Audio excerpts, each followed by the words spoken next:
Meu pai ele dizia, meu filho, nunca abandone isso aqui não. Ele dizia, meu pai. Ele morreu com 99 anos porque é bom fé, mas não prestou mais para andar de jeito nenhum. Mas ele dizia, não abandone não, que na serra tem petróleo. Eu dizia, papai tem cada coisa. Ele dizia isso para mim. Meu filho, não abandone, na serra tem petróleo. Ele disse assim, olha, vai ter tanto japonês atrás de comprar isso aqui. Rapaz, aqui quando eu cheguei aqui, tinha não, até a doutora.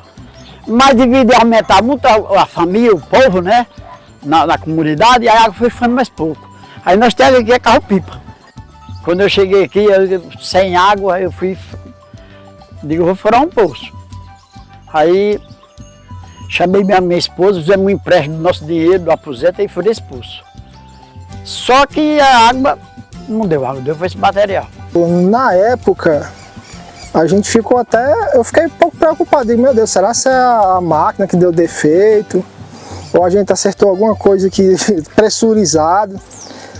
Assim, a preocupação da gente era achar água, a gente nem lembrava de petróleo, de nada. Nossa preocupação era a água aqui, uma escassez de água muito grande. Não estava vindo mais água da adutora, a comunidade para trás cresceu muito, aí a água não chega aqui, que é mais no final. Aí passei para o outro. O cara da máquina lá me ajudou, disse, não, bora furar, rapaz. Eu disse, eu não vou mais não tem consequência, eu lhe ajudo. Aí eu fui, furei o outro lá, mas com 23 metros começou a dar o mesmo problema, jogar umas pedras pretas. Aí eu disse, não, vamos parar com isso aí, não dá certo não. Eu disse, não, rapaz, vamos furar mais. Eu disse, não, mas já furei 25 metros ainda. Aí começou, na acha da máquina, começou a vir um óleo. Aí eu disse, óleo? Aí eu chamei o cara da máquina, ele parou, passei a mão na haste, cheiremos, diga para é óleo. Aí os caras acharam graça, é óleo isso aqui. Aí ele parou a máquina. Minha preocupação era a água, tanto que quando a gente achou, eu disse, meu Deus, achamos óleo e não achamos água, como é que pode? Aí chamei, quando foi com 1 ano e pouco, ele veio o menino, mas o Sidney disse, pai, eu vou mexer aqui no poço. Eu disse, você mexe com isso, eu sou com a vara, brincando com ele, né? Aí ele disse, não, arruma aí quando eu estou dali, né? Fui, ele meteu, puxou e puxou. Aí ele tirou um bocado, meu filho disse, não, mas isso é óleo. Eu fui tirar um pouquinho, sabe? Tem um pouquinho na vazia e arrepi para longe. Aí cheguei lá, risquei o fósforo, digo, olha, a água não pega fogo. Aí nós levamos a amostra, e daí eles pegaram essa amostra e levaram, ajudaram muito, porque só levaram a amostra e, como se diz, levaram para lá e fizeram a matéria, os exames do material todinho, e disse, rapaz, tem petróleo lá aqui. Ano passado a gente recebeu essa notificação, né, por meio do proprietário da terra. Ele nos procurou, a princípio informando que tinha achado um material viscoso, escuro, e enfim, queria ajuda do IFCE por não saber o que fazer com esse achado, né?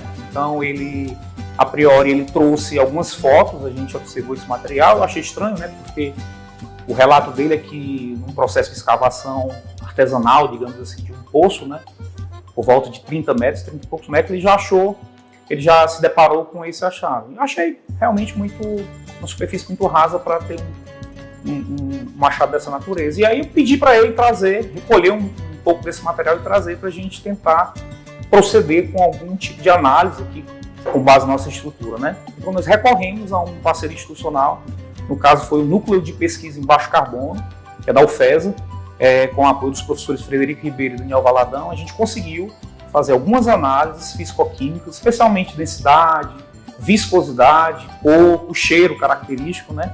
E aí, de posse desses resultados, a gente conseguiu perceber que realmente se tratava de um material, uma mistura de hidrocarbonetos muito característico, com propriedades muito similares ao petróleo da região Xó, aqui da Baixia Potiguar. O primeiro ponto que a gente precisou esclarecer a família, né, foi em relação à própria legislação. Então, esse tipo de dispositivo de ocorrido, ele está preconizado na legislação. Então, a legislação é clara em dizer que todos os minerais, os achados no subsolo do território nacional é de posse da União. Então, só a União tem a prerrogativa, por exemplo, de explorar, manusear, comercializar. Então, o primeiro passo foi tentar explicar à família, né, que aquele encontrado, apesar de ser numa propriedade privada, era de posse da União, e qualquer ação, intervenção que eles viessem a fazer diferente do que preconiza a lei, poderia ser caracterizado como um ato de irregularidade. Então, automaticamente, nós orientamos a família que o caminho mais natural seria, de fato, a gente provocar os órgãos oficiais, especialmente a ANP, Agência Nacional de Petróleo e Biocombustíveis, né, e Gás Natural, onde a gente, por meio do Escritório de Inovação do Vale do Jaguaribe, nós prestamos esse serviço para a família, né, no sentido de peticionar junto ao órgão todos os procedimentos, com todas as imagens, com todas as informações, como o órgão solicita, em relação ao achado. E é importante também a gente enfatizar que esse fato deles terem encontrado num poço mais raso, numa região que até então não se tinha descoberto, não deve ser encarado pela sociedade como um elemento estimulador para que as pessoas vão lá e tentem achar também. Por quê? Primeiro, porque a legislação diz que não pode, com o achado natural que ele fez. E segundo, que há riscos associados a isso. A gente está falando de um agricultor que tentou buscar o quê? Água. Então, qualquer tipo de intervenção dessa natureza, sem os equipamentos adequados, sem as orientações adequadas, pode muito bem, por exemplo, contaminar o lençol freático, um aquífero, que acaba prejudicando ainda mais sobre a comunidade e aí se transforma numa situação de achado num crime ambiental. Essa região do achado ainda está fora de um bloco que está apto a ser explorado. Isso acaba sendo frustrando um pouco a família, por quê? Porque existe um procedimento que precisa ainda ser avançado. O órgão precisa se manifestar, o órgão precisa visitar o local, precisa realizar análises mais específicas, precisa fazer um estudo geológico da área, justamente para saber a magnitude desse achado, para avaliar também impactos econômicos, se é viável, de repente, colocar aquele bloco numa possível rodada de leilão.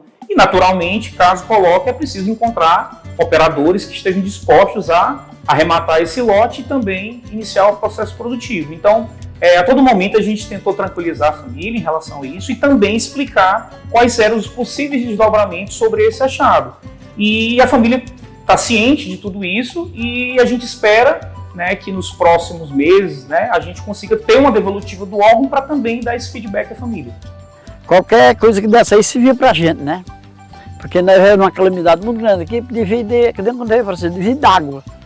Aí, se desse qualquer rendazinha aí, eu ficava firmado que eu tinha que criar um bichinho, queria furar um poço do outro canto, né? Porque por enquanto eu estou só vivo mesmo.